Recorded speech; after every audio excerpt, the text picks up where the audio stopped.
नमस्कार, आपण पाहता हिरकणी न्यूज. हिरकणी न्यूज प्रत्येक क्षण ताज्या घडामोडी आणि महत्त्वाच्या प्रत्येक बातमीसाठी नेहमी तत्पर.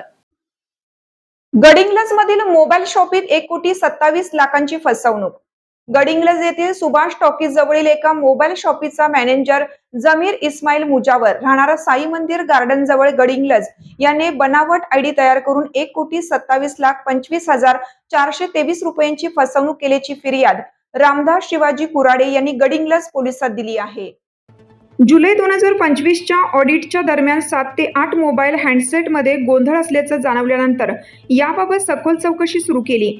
यामध्ये मुजावरने काउंटरला असलेल्या सिस्टीममध्ये मोबाईल हँडसेट आणि इतर इलेक्ट्रॉनिक साधने असे 74 नग, ज्यामध्ये विविध कंपन्यांचे स्मार्टफोन, टीव्ही व अन्य साहित्य आयडी बदलून विक्री केल्याचे दिसले. अनेक ग्राहकांना बिलिंग सिस्टीममध्ये न देता पेमेंट रोख स्वरूपात घेऊन हे व्यवहार परस्पर केले. याबाबत मुजावर याला विचारणा केली असता, मी पैशांची फिरवाफिरवी केली असून मी ते पैसे वापरले आहेत, हळूहळू देतो असं सांगून 15,60,000 रुपये भरले. मात्र त्याने एकूण 1,27,25,423 रुपयांची फसवणूक केल्याचे ऑडिटमध्ये लक्षात आलं.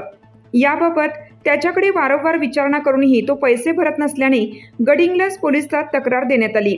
पोलिसांनी यातील तांत्रिक बाबी तपासून मुजावर याच्या विरुद्ध गुन्हा दाखल केला आहे. अधिक तपास पोलीस उपनिरीक्षक पल्लवी पोवार करीत आहेत.